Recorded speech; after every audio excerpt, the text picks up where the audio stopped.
Into the Darkness, Chapter 6. If Makuta was at all rattled by his fierce battle with Karzani, he didn't show it, nor had he displayed any particular emotion when he and Mitoro had met with Makuta Icarax, who had brought the staff of Artaka to the waters above the pit.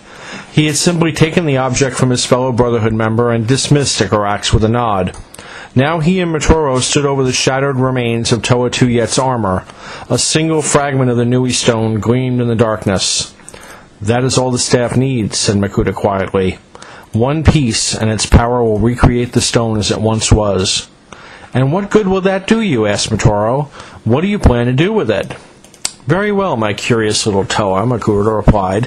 "Think on this. Tuyet and later Nadiki were not the only Toa to ever turn bad.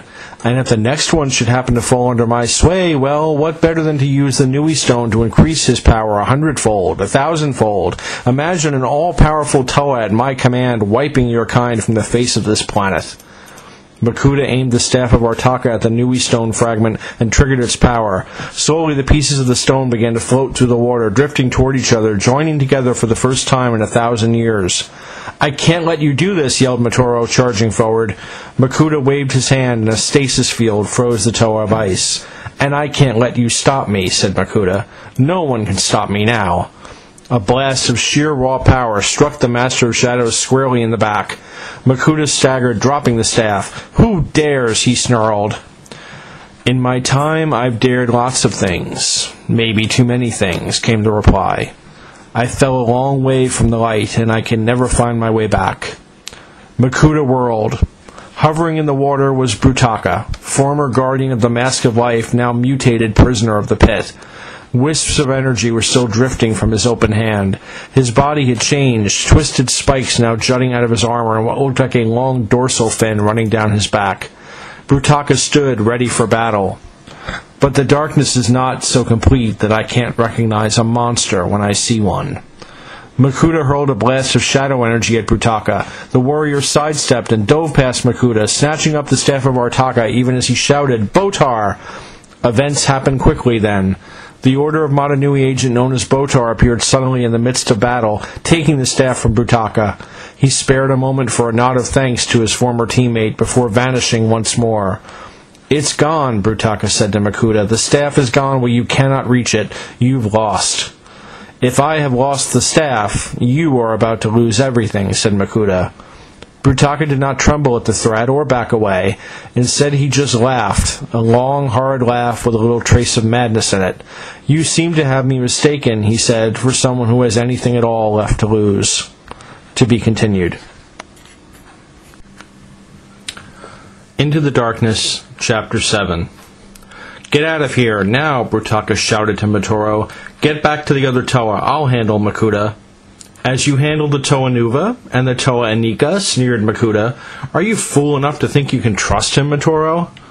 Toa Mitoro weighed his choice. Brutaka had once been a member of the Order of Motunui before he had turned bad, but Makuta? His spirit had been black from the day he had been created. There was no choice at all. He swam away as fast as he could, heading for a rendezvous with his teammates. "You cost me the Nui stone," growled Makuta, hurling a burst of shadow energy at Brutaka. "You have become an annoyance." But the shadow bolt never reached its target. Triggering the power of his Kanohi mask, Brutaka opened a dimensional portal and shunted the energy into the zone of darkness where it could harm nothing. "Then let's see if I can move up to an irritation," said Brutaka, firing his own blast of energy from his sword. The blast knocked Makuta's weapon from his hand. "You know, Makuta, we could do this all day, but it won't get you what you want."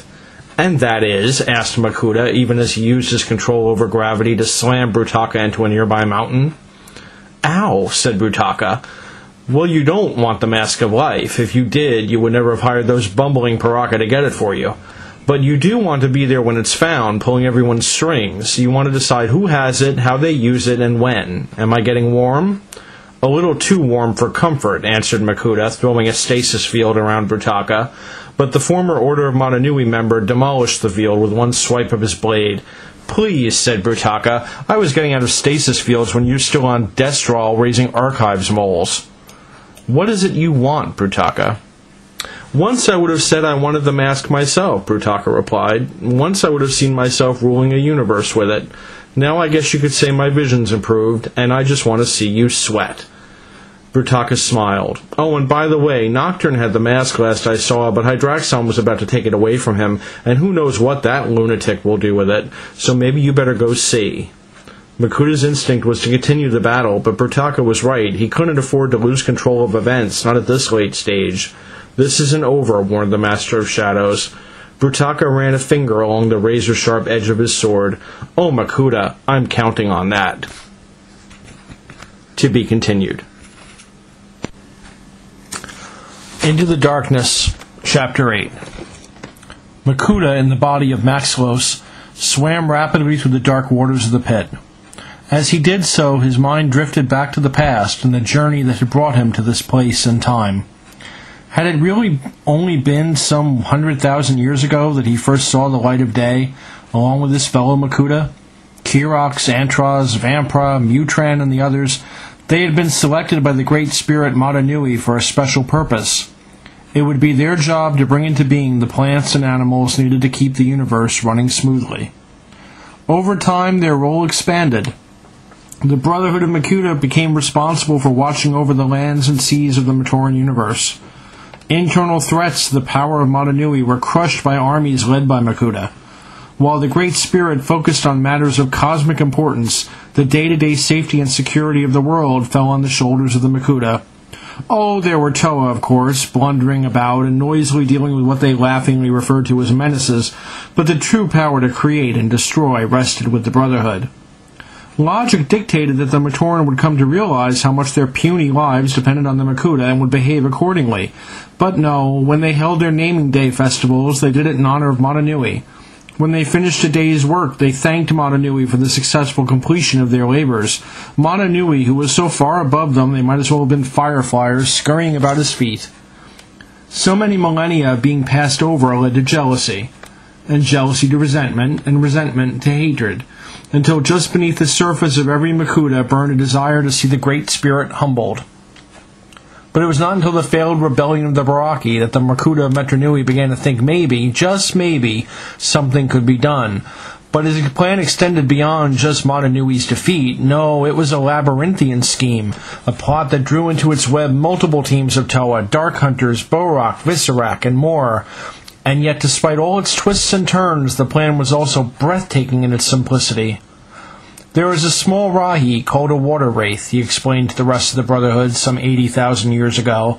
"So small, so insignificant is it that larger fish do not even consider it a worthy meal.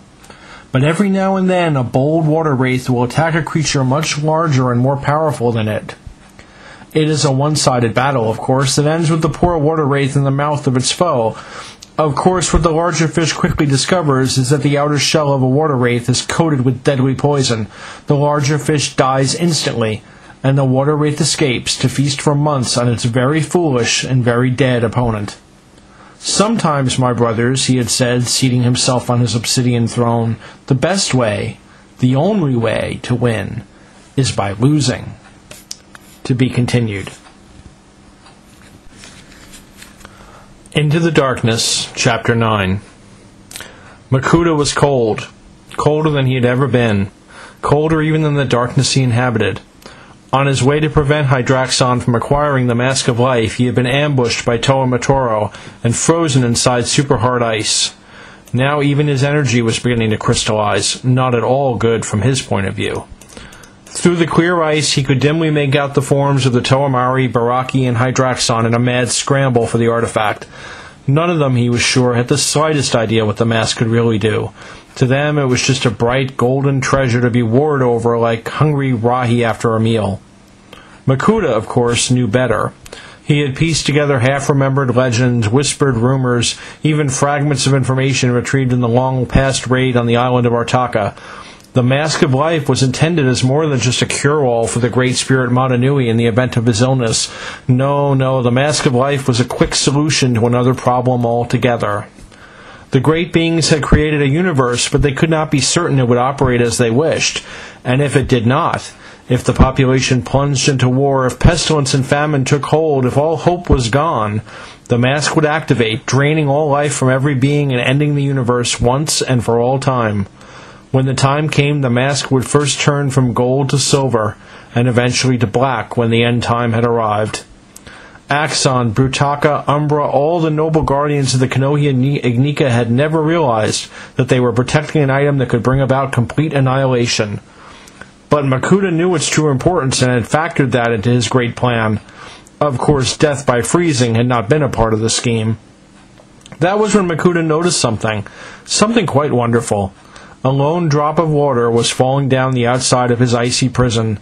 Then he saw why. Jala had created a wall of flame.